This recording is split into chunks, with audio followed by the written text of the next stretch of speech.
The Duke of Alastair Beaumont required a wife. This was not a matter of romance, but of logistics. His title required an heir, his household required a mistress, and his evenings required a companion who understood that her most valuable contribution was a serene and decorative silence.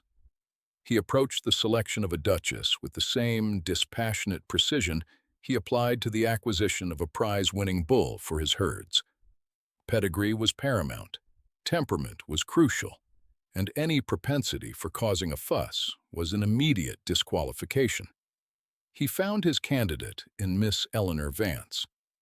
She was the eldest daughter of a respectable but impoverished baron, a man whose family tree was ancient and whose coffers were empty. Miss Vance was 24, a perilous age that had weathered the bloom from her cheeks and replaced it with a quiet sort of permanence. She was not a diamond of the first water, nor even of the second.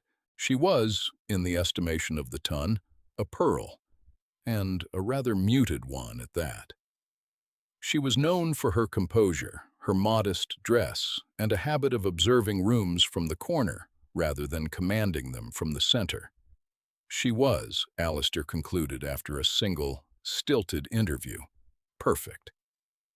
She was a blank page upon which the duties of a duchess could be written. His solicitor, a dry man named Davies, whose face seemed composed entirely of parchment and skepticism, reviewed the final settlements. The dowry is, as expected, negligible, Your Grace.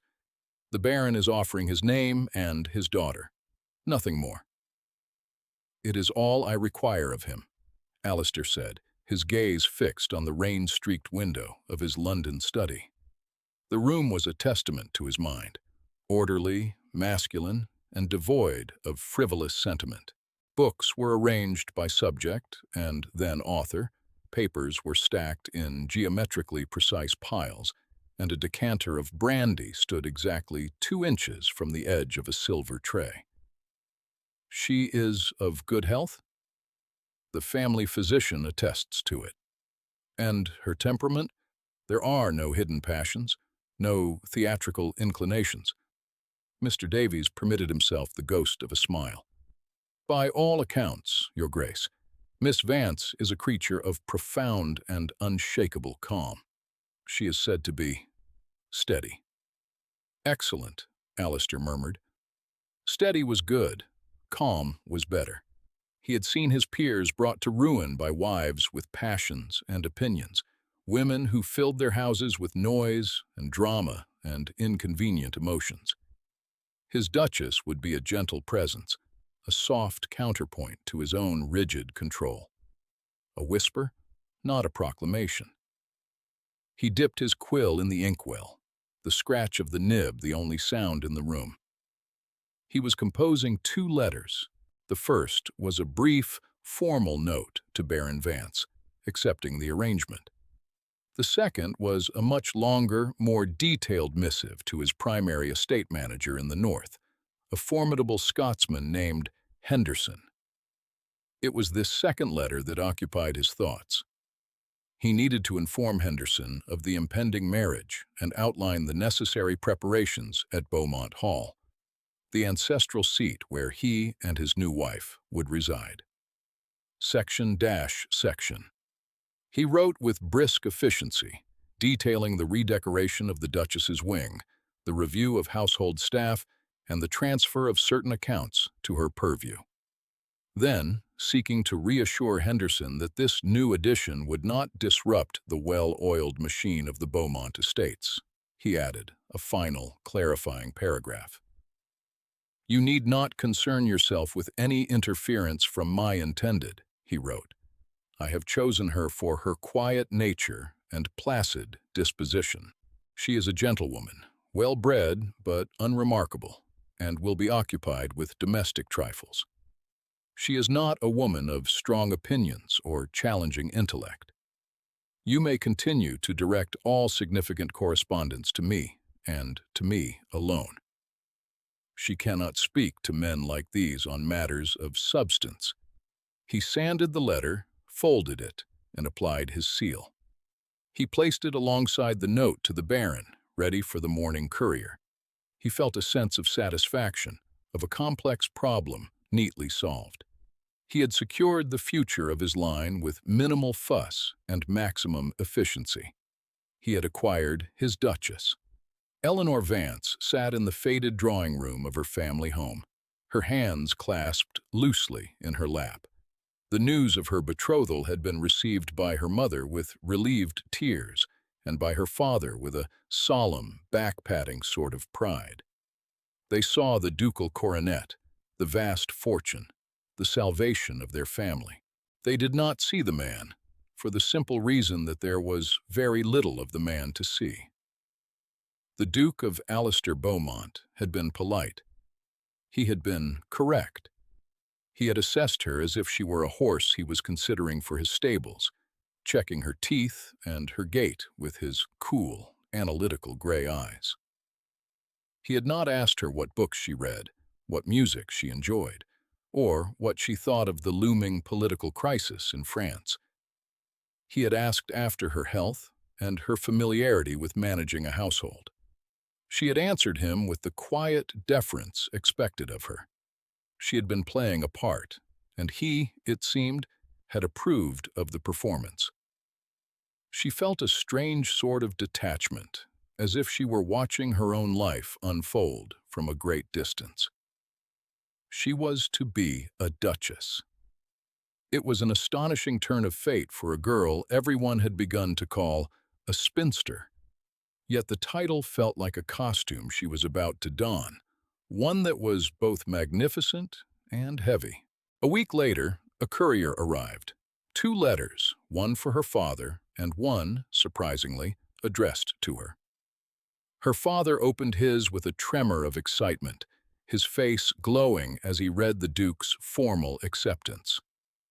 Eleanor looked at the crisp parchment in her hands, her name written in a strong, decisive script. It was unusual for her betrothed to write to her directly at this stage. Custom dictated that all communication pass through her parents. She broke the seal. The letter within was thick, the handwriting the same as on the envelope, but the salutation was not for her. "Mr. Henderson," it began. A mistake, a simple clerical error. The Duke's man had put the letters in the wrong envelopes. Her first instinct was to fold it immediately, to pretend she had not seen. It was a private correspondence, but she was to be this man's wife. His world was to be her world. And a cold curiosity, as sharp and unwelcome, took hold. She read on. She read about the redecoration and the household accounts. She read the clinical, detached instructions of a master to his servant. And then she reached the final paragraph. "She is a gentlewoman, well-bred but unremarkable." The words did not strike her like a blow. They landed with a quiet, chilling precision, like snowflakes on winter ground. Not a woman of strong opinions or challenging intellect. She felt the air grow still around her. Her breathing did not hitch. Her hands did not tremble. It was a strange, numbing confirmation of everything she had always suspected about how the world saw her. Her quietness was mistaken for simplicity, her stillness for a lack of thought. She cannot speak to men like these on matters of substance. There it was, her entire existence, her mind, her education, her secret hours spent devouring books on philosophy and economics and agricultural theory, all of it dismissed in a single, arrogant sentence. He had not just misjudged her, he had erased her. He had looked at her and seen a decorative vase, something to be placed on a mantelpiece and admired for its lack of movement. Something inside Eleanor Vance, something that had been coiled tight for years, did not break. It settled. It cooled. It hardened into a resolve as clear and solid as ice. She did not cry. She did not rage. She very carefully, very precisely, folded the letter along its original creases.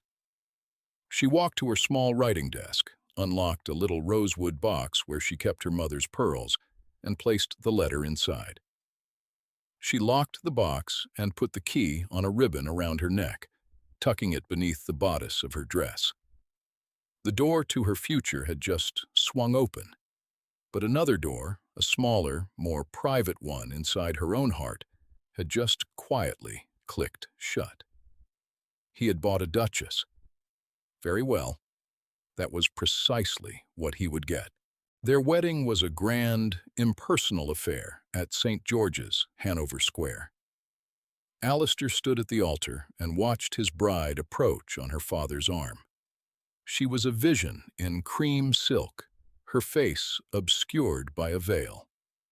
She moved with a liquid grace that surprised him. He had thought of her as static, but in motion, she was elegant. She performed her role perfectly. Her vows were spoken in a clear, low voice that did not tremble. She was exactly what he had anticipated, composed, serene, and utterly unreadable. The journey to Beaumont Hall was conducted in a state of polite formality. He pointed out landmarks. She offered brief, appropriate responses. He found the silence in the carriage comfortable. It was a relief after the forced congratulations and social clamor of London. He assumed she felt the same. He did not notice the careful distance she maintained, the way her hands were folded in her lap to prevent them from accidentally brushing against his, the way her gaze was always directed just past him at the passing landscape. He saw a tranquility where there was, in fact, a carefully constructed fortress. Beaumont Hall rose from the rolling northern countryside like a great stone titan, a monument to centuries of Beaumont power. It was vast, imposing, and managed with the same ruthless efficiency as the Duke himself. Mrs. Gable, the housekeeper, a woman whose tenure at the hall predated Alistair's birth, greeted them at the door, her back as straight as a ship's mast. "Your Grace," she said, her eyes, sharp as a hawk's, flicking from the Duke to his new Duchess. "Welcome home." Eleanor inclined her head. "Thank you, Mrs. Gable. It is a magnificent house." Her voice was calm, her expression serene. She betrayed no sign of awe or intimidation. Alistair was pleased. She was not some simpering girl, overwhelmed by the grandeur of her new station. She had poise. The first weeks of their marriage fell into a predictable, orderly rhythm. They breakfasted together in the morning, a silent meal spent behind the barricades of a newspaper for him and a book for her. They dined together in the evening, the long, polished expanse of the mahogany table stretching between them like a formal border. He would speak of estate matters, crop yields, tenant disputes, the purchase of new livestock. She would listen, her expression one of mild, polite interest. She never offered an opinion. She never asked a challenging question. She was a perfect hostess, managing the household with a quiet competence that was almost unnerving.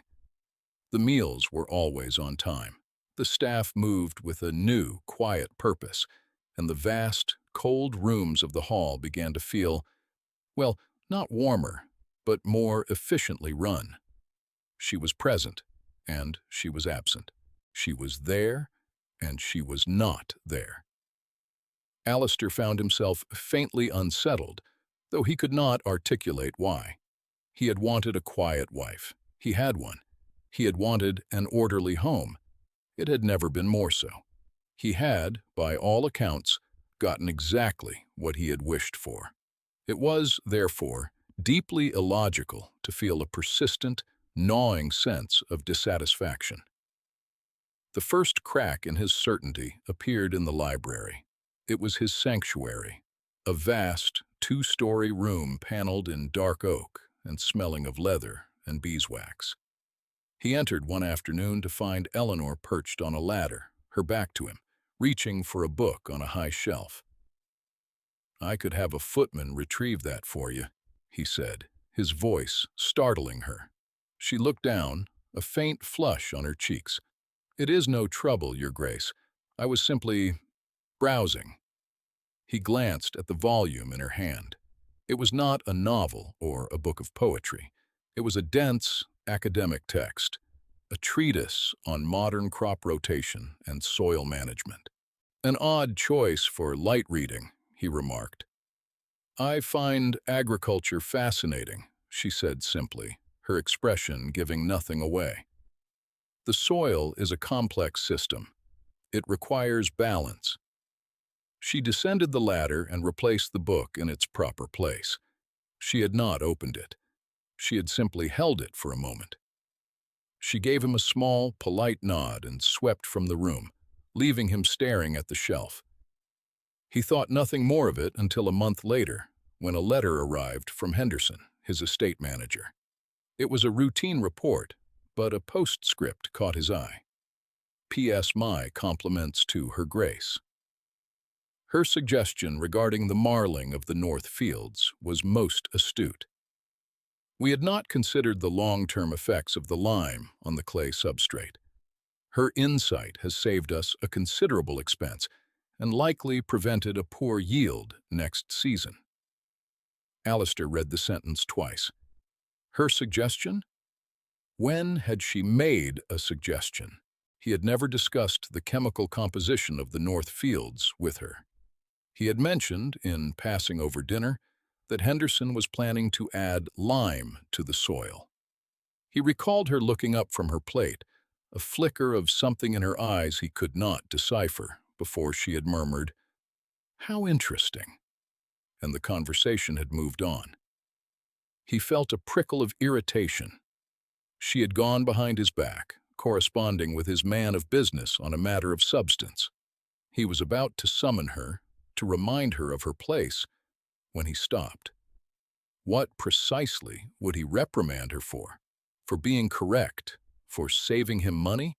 It was illogical. Instead, he said nothing. But he began to watch her. He started to notice things. Small things. He noticed that the ledgers for the household accounts, which she presented to him every month, were not just balanced, but annotated. In the margins, in a fine, clear script, were suggestions for efficiencies. Buying tallow in bulk from the village chandler in October, when prices are lowest, would save 7% annually. The east wing roof requires repair. A delay until spring will result in water damage to the plasterwork, tripling the cost. They were not demands or complaints. They were simple statements of fact. He noticed that his valet, a man who had served him with stoic reserve for a decade, now spoke of the Duchess with a quiet reverence. "Her Grace asked after my daughter's cough, Your Grace," even sent a remedy from her own still-room. He noticed that when his political allies came to dine, men of power and influence, she was the perfect, silent hostess he had desired. She ensured their glasses were full and their plates were attended to, and then she would retreat to a chair by the fire with her embroidery, seemingly oblivious to their conversation.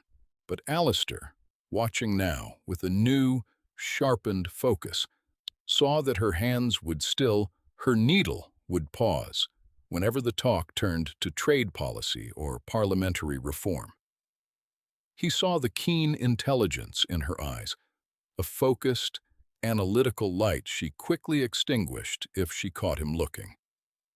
She was a ghost in his own house, a quiet, efficient machine who performed the duties of a duchess flawlessly, while keeping her true self, her mind, locked away from him. The silence he had once found so peaceful now felt like a rebuke. The distance between their chairs at the dining table seemed to have grown from feet to miles. He had wanted a wife who would not challenge him. He had gotten one who had, it seemed, erased herself entirely. and the emptiness she left behind was beginning to feel like a chasm. The unraveling began with music, or rather, the lack of it. Eleanor had played the pianoforte. She had played it every evening for the first 2 months of their marriage, after dinner, while he read his papers. She played with technical skill, but, he had thought at the time, little passion. The melodies were pleasant, unobtrusive background noise. He had barely registered them. Then, one Tuesday evening in late autumn, she did not play. She finished her meal, gave him her customary polite nod, and retired to her rooms. The silence she left in the vast drawing room was cavernous. It was heavy, absolute, and deeply unsettling. The next night, and the night after, she did the same. The pianoforte remained closed, its keys gathering a fine layer of dust. Alistair found he could not concentrate on his papers. The silence buzzed and hummed with unspoken things. He had never realized how much he had relied on the sound of her playing to soften the edges of his rigidly structured evenings. Her music had been a presence, a quiet conversation he had not even known was taking place until it had stopped. He began to see her absence in other places. The chair she usually occupied by the fire remained empty. The book she was reading lay on a side table, a silk ribbon marking a page she had not turned in days. He would pass her in the hall, and she would incline her head with the same cool politeness. But her eyes were distant, her thoughts clearly elsewhere. She was receding from him, pulling back into a world of her own making, a world to which he had no access. He tried to breach the wall. "Is the pianoforte not to your liking?" he asked one evening at dinner, the question sounding abrupt and clumsy in the quiet room. She looked up, a flicker of surprise in her eyes. "It is a fine instrument, Your Grace. You have not played it of late." A beat of silence. "I have not felt inclined to," she said, and her voice was not cold, but it was not warm either. It was neutral, final. She did not offer an explanation, and he did not know how to ask for one. The conversation died. The clues began to accumulate, each one a small, sharp stone in his shoe. He received another letter from Henderson, this one more explicit than the last. "Your Grace, I must confess I am finding the Duchess's correspondence invaluable.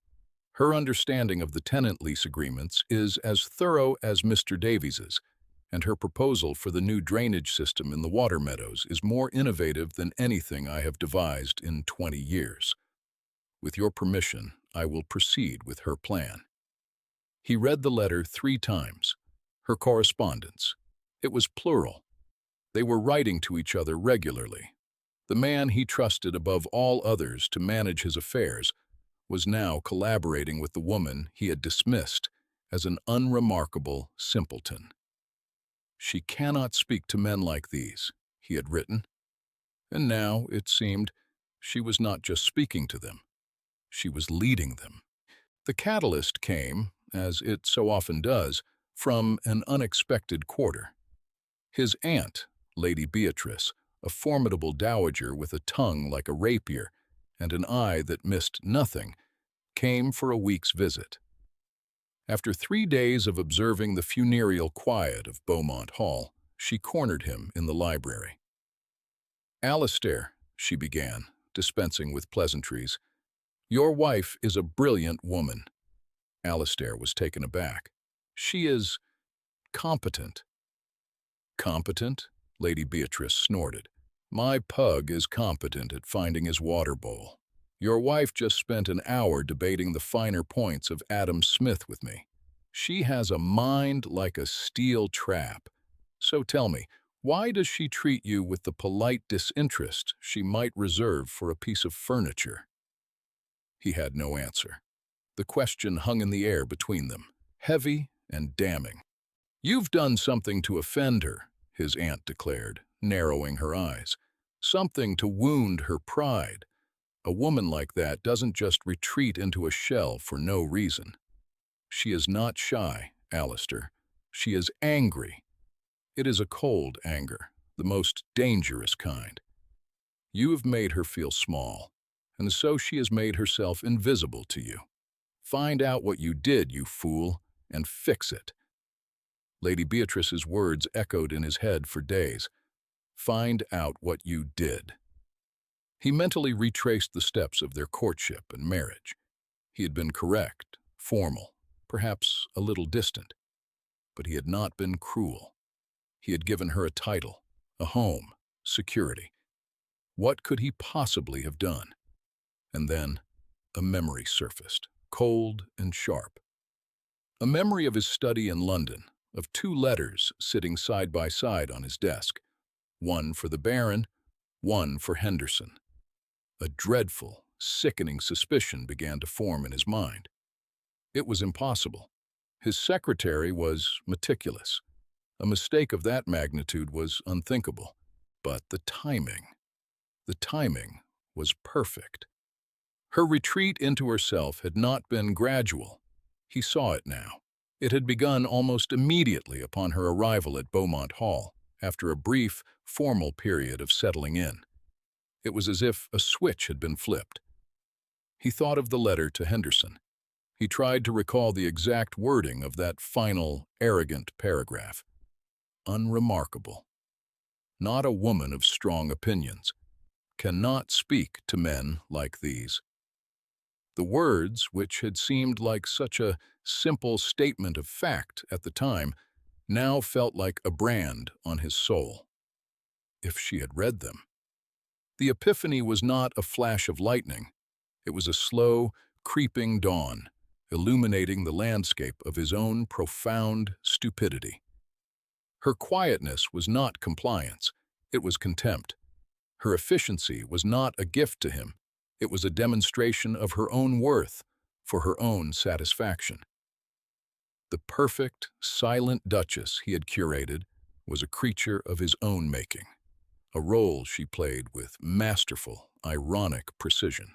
He had handed her the script, and she had been performing it flawlessly ever since. He had to know. He went to his study and began to search through his files, looking for the copy of the letter he had sent to Henderson. It was not there. He remembered now. It had been a busy day, and he had neglected to have his secretary copy it. There was no record. He considered writing to Henderson, but what would he ask? Did you receive a letter from me intended for Baron Vance? It was absurd. There was only one other person who would know the truth. He found her in the library. It had become her domain, a fact he now understood. It was the one place in the house that valued what he had dismissed, the power of a keen and curious mind. She was not reading. She was standing by the tall windows, looking out at the gardens as the winter dusk settled, turning the world to shades of gray and blue. She did not turn as he entered. He felt like a trespasser in his own home. The words caught in his throat. How did a man begin a conversation like this? How did he apologize for a crime he had not even been aware of committing? He stood in the center of the room, the space between them filled with the weight of everything unsaid. The scent of old paper and wood smoke seemed to suck the air from his lungs. He had to begin. He had to break the silence that he himself had so foolishly craved. Eleanor, he said. Her name felt foreign on his tongue. He had always called her my dear or Duchess.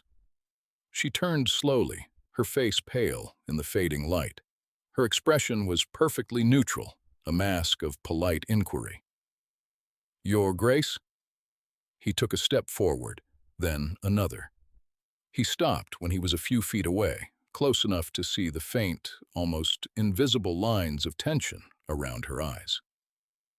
Before we were married, he began, his voice low and hoarse. I wrote a letter to my estate manager, Mr. Henderson. He saw it then. a flicker, a tiny, infinitesimal change in the depths of her calm, gray eyes. It was a spark of something cold and ancient, like light glinting off a shard of ice. It was all the confirmation he needed. "There was another letter," he continued, forcing the words out. "To your father, my secretary. He is usually so meticulous. But it is possible, I suppose, that he made an error. It is possible the envelopes were switched." She said nothing.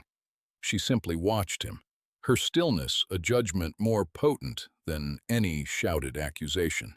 He had to say it. He had to own the words. "In that letter to Henderson, I wrote things about you. I was attempting to describe, to explain the nature of our arrangement." He faltered, the inadequacy of his own words choking him. "I was a fool," he said, the admission tearing from him. "I was arrogant, and I was blind." He looked at her, pleading with his eyes for some reaction, some sign of anger or pain or anything other than this terrible, glacial composure. "I wrote that you were unremarkable," he confessed, the word tasting like ash in his mouth. "I wrote that you had no strong opinions. I wrote that you could not speak to men like Henderson on matters of substance." He paused, letting the ugly confession hang in the air between them. "I was wrong," he said, and the two words were the most honest thing he had ever said in his life. "I have never been more wrong about anything. You are the most remarkable woman I have ever known. Your mind, the way you see things. Henderson writes to me of your plans, your insights. He says you have a better grasp of the estate's needs than he does." He took another step, closing the distance between them. "I see you, Eleanor. I see you now, and I am ashamed of the man who was too blind to see you before." Eleanor listened, her hands clasped before her. Each word he spoke was a stone being lifted from a weight that had settled on her heart months ago. She had imagined this moment 100 times. In some versions, she was furious, her voice shaking with rage as she finally confronted him. In others, she was coolly triumphant, watching him squirm in his guilt. But now that it was here, she felt a profound and weary quiet. He had confessed. He had admitted his blindness. It was more than she had ever expected. "Why are you telling me this now?" she asked, her voice steady. It was a genuine question. "Because the silence in this house has become unbearable," he answered, his honesty raw. "Because I find I cannot think of anything but the sound of your pianoforte. Because my aunt called me a fool, and she was right. Because I received a letter from Henderson today that made it clear I am not the master of this estate. You are." He reached into his coat pocket and pulled out a folded piece of parchment. It was Henderson's latest letter. He held it out to her. "He asks for your final approval on the plans for the new mill. He says he will not proceed without it." She looked at the letter in his hand, then back at his face. He was not just apologizing. He was ceding ground. He was acknowledging her. This was not merely an act of contrition. It was an act of surrender. The next day, Alistair took a decisive public step. He summoned Mr. Davies, his solicitor from London. He also sent a message to Henderson at the main estate office. He asked them both to meet him in the library. He then sent a footman to request the Duchess's presence. Eleanor entered the library to find the three men standing by the fireplace. The air was thick with tension. Alistair stood tall, but she could see the strain in his posture. "Gentlemen," he began, his voice clear and formal. "Thank you for coming. I have called you here to ratify a new directive regarding the management of the Beaumont estates. He turned to look directly at Eleanor. From this day forward, Her Grace, the Duchess, is to be considered a full partner in all matters of business. All reports, all accounts, and all significant decisions are to be brought to her for consultation and approval. Her signature will be required alongside my own on all contracts and legal documents. Her word on matters of the estate is to be considered my own. Davy's eyebrows shot up into his hairline. Henderson, however, looked not at the Duke, but at the Duchess, and a slow, deeply respectful smile spread across his weathered face. He gave a slight, almost imperceptible nod. "Mr. Davies," Alistair continued, "you will draw up the necessary legal framework to make this partnership official and binding." He looked back at Eleanor, his gaze unwavering. "Is that agreeable to you, Your Grace?" He was not asking for her forgiveness. He was offering her power. He was taking the insult from that long-ago letter and publicly, formally, refuting it. He was telling the very men he had once dismissed her that she was not just their equal, but their superior. Eleanor felt the ice around her heart begin to crack. It was not a flood of warmth, but a slow, painful, and hopeful thaw. She gave a single, decisive nod. "That is agreeable," she said. She did not, however, rush into his arms. The wound was too deep, the habit of self-protection too ingrained. His grand gesture in the library was a start, but a foundation of trust, once shattered, could not be rebuilt in a day. She set new terms for their relationship, not with words, but with her actions. She accepted the partnership he offered. She met with Henderson and Davies, her questions sharp, her insights clear. She immersed herself in the running of the duchy, finding a profound satisfaction in bringing order and prosperity to the land. She worked alongside her husband, their heads bent over maps and ledgers at the great library table. They were a formidable team. The estate had never been more prosperous, but in the evenings, the distance remained. She was his partner, but she was not yet his wife in the way he now desperately wanted. He had earned her respect, but he had not yet regained her intimacy. Alistair understood. He had broken something, and he knew it was his responsibility to mend it. So he began to court his own wife. It was a slow, patient process. He started by paying attention. He learned that she preferred tea to coffee in the mornings. He learned that she loved the scent of lavender but disliked roses. He learned that her favorite composer was not Mozart, whose music she played with technical precision, but Chopin, whose passionate, emotional nocturnes she had never dared to play for him. One evening, he entered the drawing room to find a new book of sheet music sitting on the pianoforte. It was Chopin. He had ordered it from London. He did not say a word, simply left it there for her to find. That night, for the first time in months, music filled the halls of Beaumont Hall. It was not the polite, restrained music of their early marriage.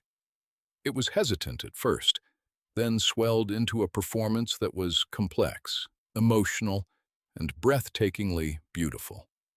It was the sound of a soul finally allowing itself to be heard. Alistair sat in his chair, not reading, not working, just listening. He was listening to his wife.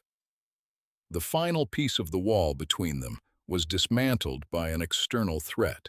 A neighboring landowner, Lord Harrington, a man known for his sharp practices and casual cruelty, had long coveted a piece of Beaumont land that bordered his own. He approached Alistair with a complex land swap proposal, one that seemed, on the surface, to be advantageous to the Beaumont estate. Alistair was tempted. The deal was financially sound. He brought the proposal to Eleanor in the library, spreading the maps across the table. "Harrington is a snake," he said, but his offer is a good one. I see no flaw in it." Eleanor was silent for a long time, her finger tracing the boundary lines on the map. She pulled out older survey maps from the archives, comparing them, her brow furrowed in concentration. She spent 2 days poring over the documents, cross-referencing deeds and water rights that went back a century. "Here," she said finally, her finger landing on a small, almost invisible notation on a 100-year-old map. "This is the flaw," she explained. The parcel of land Harrington was offering them had, in a deed from 1740, been granted permanent, irrevocable grazing rights to the tenants of a small, adjacent village. Harrington had likely bought the land assuming the old charter was forgotten. His plan was to swap his now useless land for Alistair's fertile parcel. He would be gaining valuable property, while Alistair would be saddled with land he could never fully control, and the political nightmare of trying to revoke an ancient right from his new tenants. "He was not just trying to cheat you," Eleanor said, her eyes flashing with a cold fire Alistair had never seen before. "He was trying to make you look like a fool and a tyrant in one fell swoop." Alistair looked from the map to his wife's face, and a feeling of profound, overwhelming admiration washed over him. She had not just saved him from a bad business deal. She had protected his name, his honor. That afternoon, he rode to Harrington's estate. He did not shout or make accusations. He simply returned the proposal with a polite note. "Thank you for your offer. However, after careful consideration with my wife, we have decided to decline." Her Grace pointed out a number of discrepancies in the charters. "We wish you the best of luck with your tenants." The message was clear. The insult was precise. Harrington would understand that he had not been outmaneuvered by the Duke, but by the quiet, unremarkable Duchess he, like everyone else, had so foolishly underestimated. When Alistair returned to Beaumont Hall that evening, he found Eleanor waiting for him in the drawing room.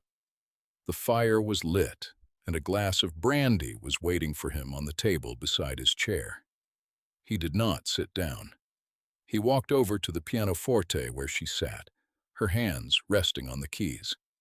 He stood behind her and placed his hands on her shoulders. She did not flinch.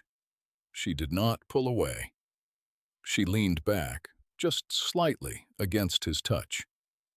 "Thank you," he said, his voice quiet.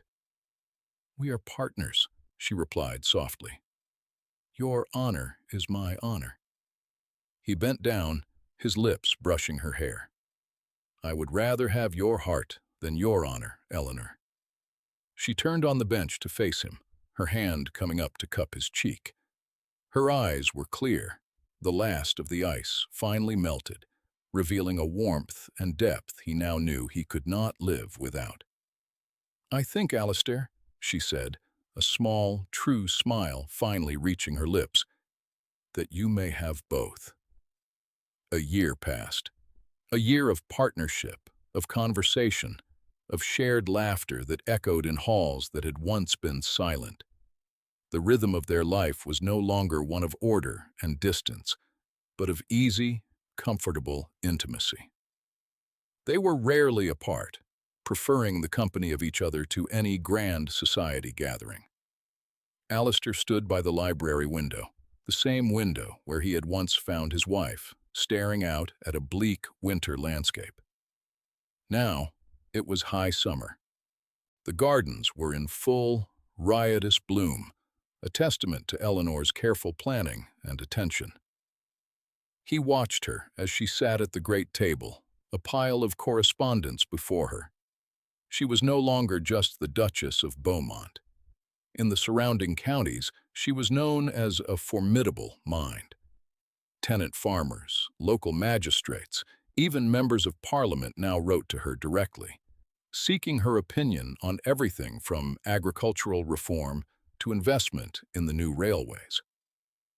The men he had once declared she could not speak to now vied for her attention.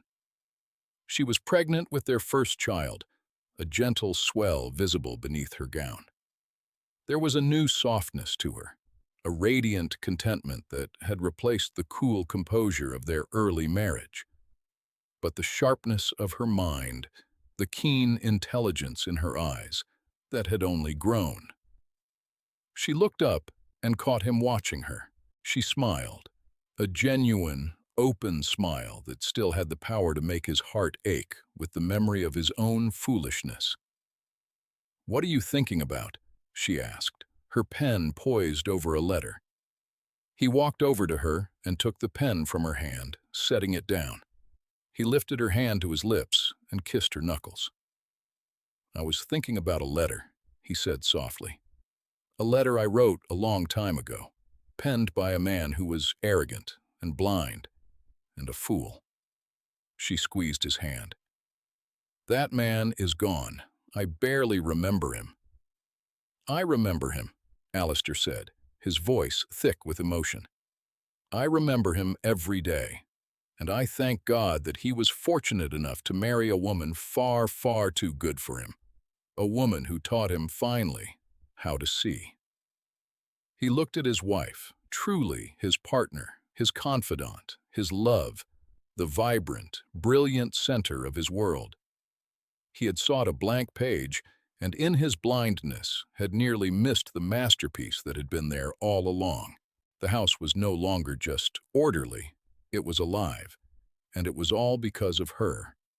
He had learned that a true partnership was not about serene silence, but about the beautiful, challenging, and life-altering music of two minds and two hearts, finally speaking the same language. Tell me in the comments, if you were the Duchess, what one condition would you have added to your reconciliation? If you enjoyed this story, please like and subscribe for more tales of love and redemption. Coming up next time on the channel, a determined governess, a reclusive, widowed earl, and a locked nursery that holds the key to healing them both. They arrive here, in this small corner of the world, whenever they are ready.